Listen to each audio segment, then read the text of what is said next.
Selamat kembali berita dunia Sulizah Nita akan memberitahu tentang berita-berita terkini.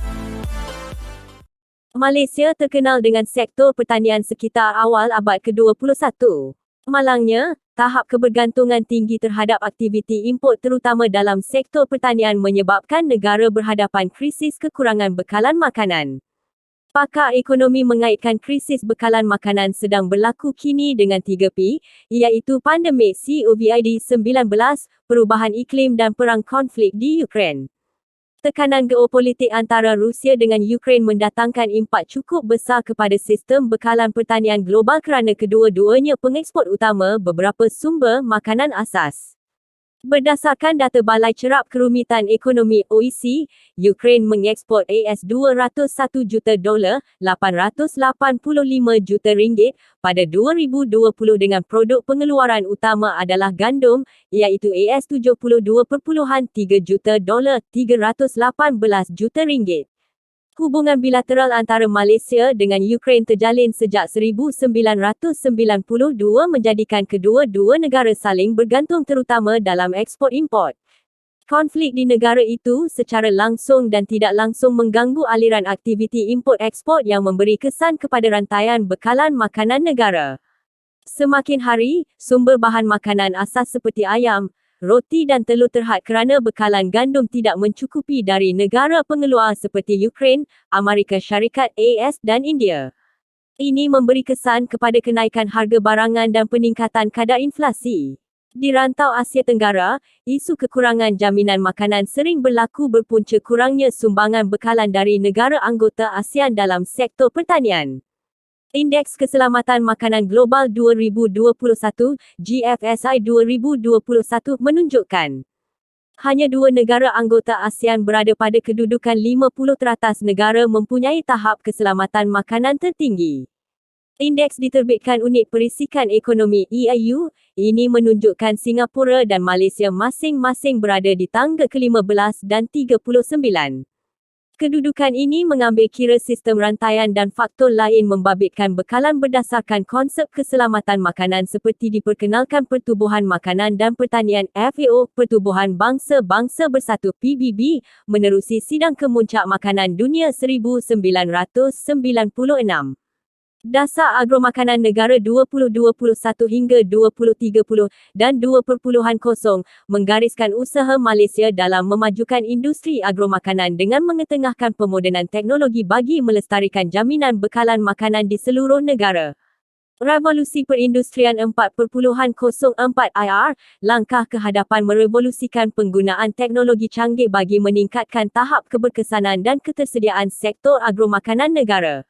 Persoalannya, bagaimana Malaysia harus bertindak untuk mengatasi krisis makanan dengan mempertingkatkan sektor agromakanan tempatan.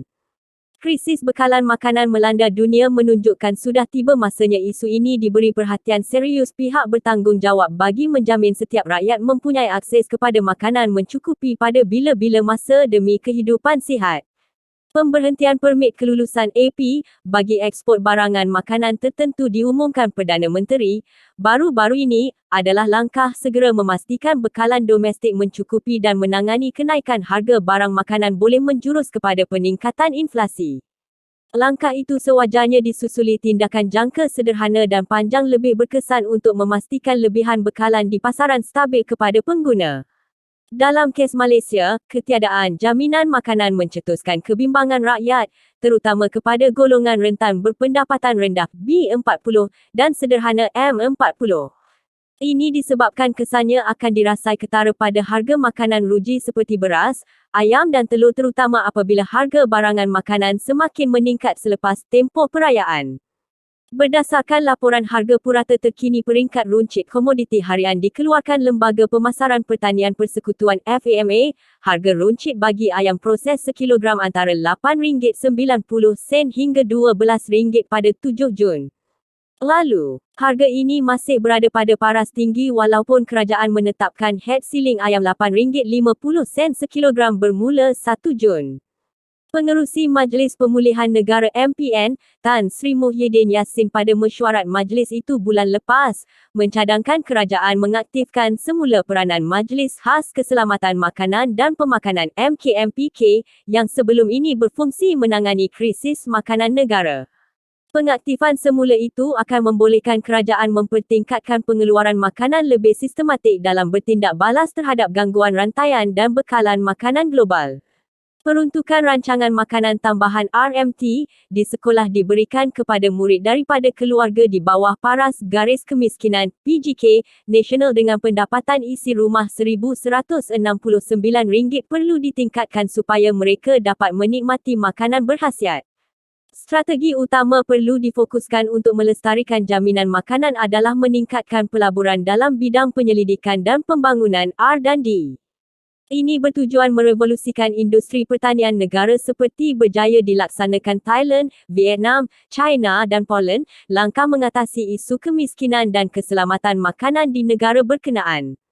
Pakar dasar ekonomi, Prof. Datin dari Fatimah Arsyad menjelaskan pelaburan dalam R&D adalah cara terbaik untuk memastikan kelestarian keselamatan makanan. Menaik taraf R&D dalam sektor pertanian adalah usaha penting perlu dilakukan bersama-sama petani dan ejen berkaitan bagi menggalakkan penyertaan serta penglibatan awam dalam proses penyelidikan dan pembuatan dasar lebih inklusif. Strategi memajukan sektor pertanian perlu membabitkan lebih ramai usahawan muda dalam bidang agro-keusahawanan.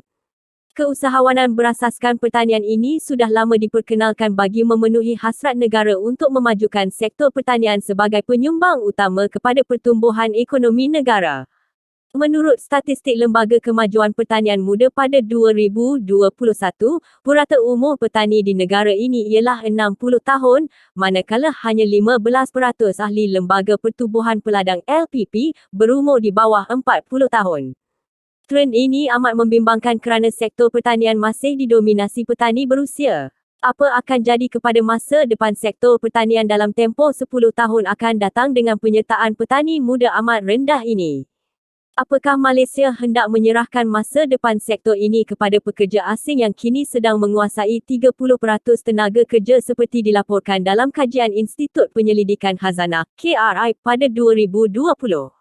Dalam hal ini, komitmen kerajaan khususnya agensi berkaitan dalam merangka strategi khusus untuk menangani masalah struktur ini amat mendesak bagi memastikan sektor pertanian negara tidak ketinggalan dan menunjukkan pertumbuhan seperti diharapkan.